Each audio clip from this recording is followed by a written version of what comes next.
O que é o problema dos beijos que atormenta os matemáticos há séculos? De canhões a computadores, o mistério parcialmente resolvido tornou a vida mais difícil para alguns e mais fácil para outros.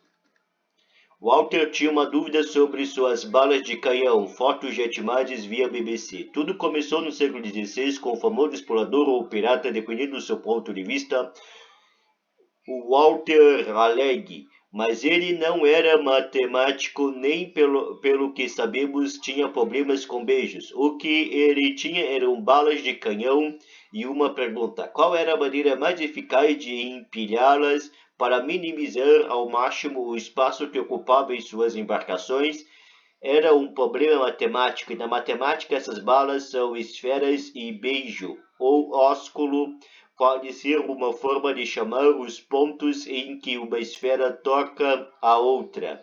A questão de Rayleigh geraria um mistério matemático que povoaria mentes brilhantes por centenas de anos.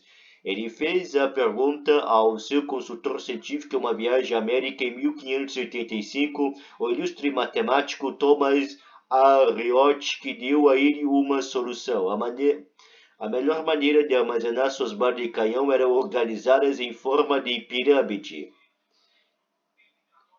Em um manuscrito de 1591, Ariotti fez para ele uma tabela mostrando como, dado o número de balas de canhão, alguém poderia calcular quantas colocar na base de uma pirâmide com uma base triangular, quadrada ou oblonga, alongada. Mas Ariotti continuou pensando sobre o assunto e levou em consideração as implicações para a teoria atômica da matéria que estava em voga na época. Este método minimiza o espaço aproveita o vão em que forma entre as esferas da camada anterior. Fotos de imagens via BBC. Ao comentar sobre essa teoria em correspondência com o amigo Johannes Kepler, o famoso astrônomo, ele mencionou o problema do armazenamento. Kepler supôs que a maneira ideal de minimizar o espaço deixado pelas lacunas entre as esferas era fazer com que o centro das esferas em cada camada ficasse acima de onde as esferas da parte de baixo se beijavam. Isto é o que muitas vezes se faz com as frutas dos mercados, por exemplo.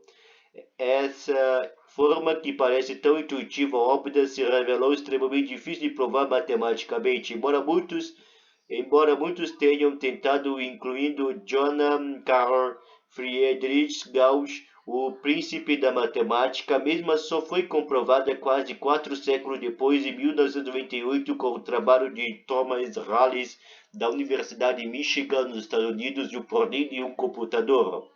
E nem sequer essa verificação convenceu todos os matemáticos. Ainda hoje há quem não a considere digna da conjectura de Kepler, que indica que se empilhasse esferas iguais, a densidade máxima é alcançada com um empilhamento piramidal de faces centradas, as incógnitas das esferas. Essa não foi a única dor de cabeça causada por objeto esférico. Na verdade, uma ampla categoria de problemas matemáticos é chamada de problema de empacotamento de esferas.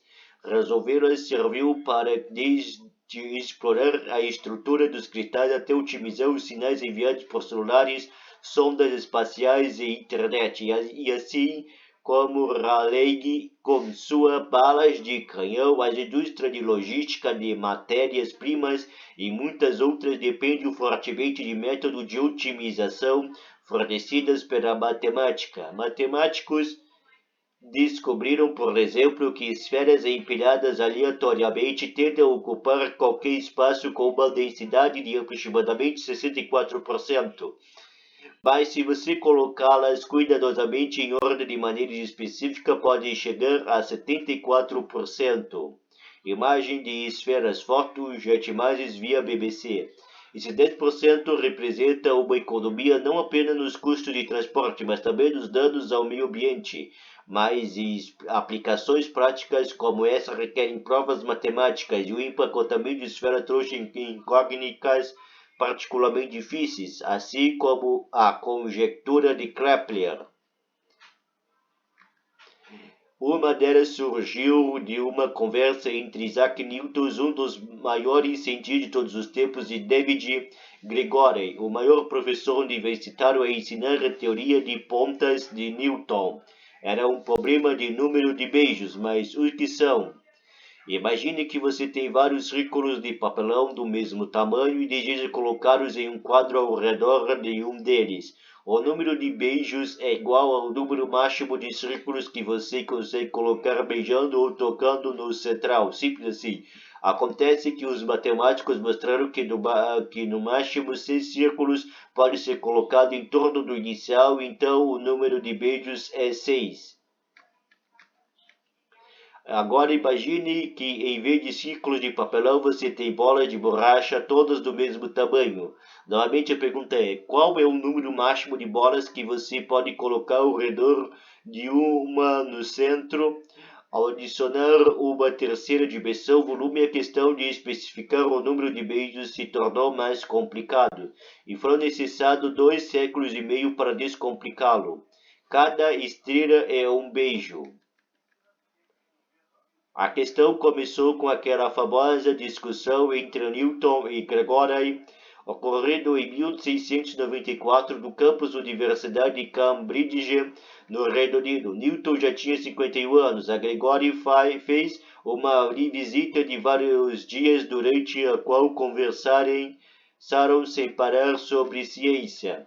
A conversa foi bastante unilateral, com Gregory anotando tudo o que o grande professor dizia. Um dos pontos discutidos e registrados do momento do memorando de Gregory foi quantos planetas giram em torno do Sol. A partir daí a discussão saiu pela tangente para a questão de quantas esferas do mesmo tamanho podem ser dispostas em camadas concêntricas de modo que toquem uma central. Gregory afirmou sem muitos preâmbulos que a primeira camada em torno de uma bola central tinha no máximo 13 esferas. Para Newton, o número de beijos seria 12.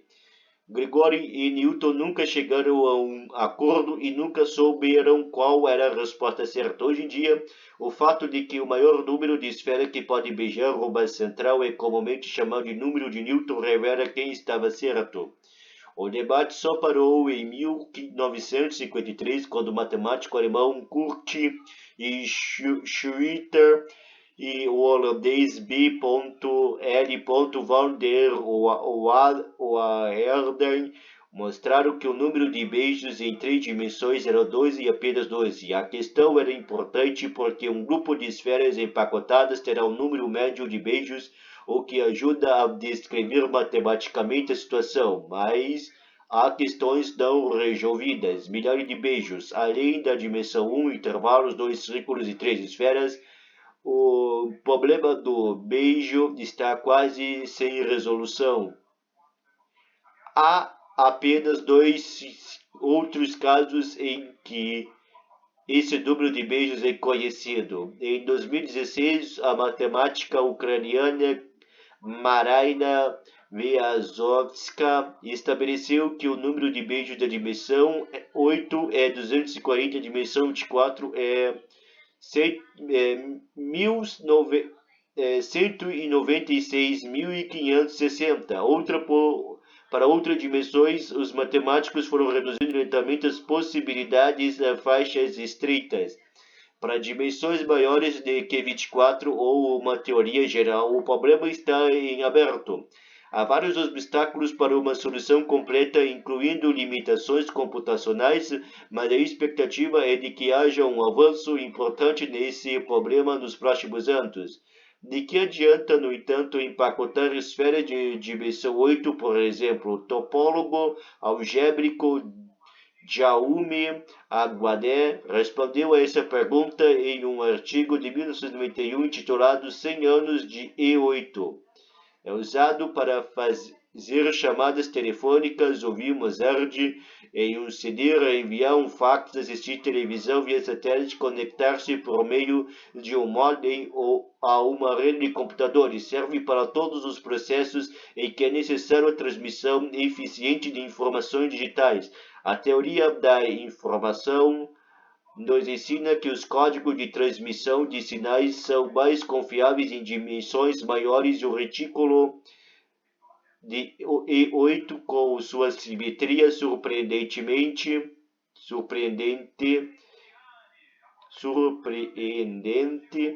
e dado a existência de um decodificador apropriado, é uma ferramenta fundamental na teoria da codificação e transmissões de sinal.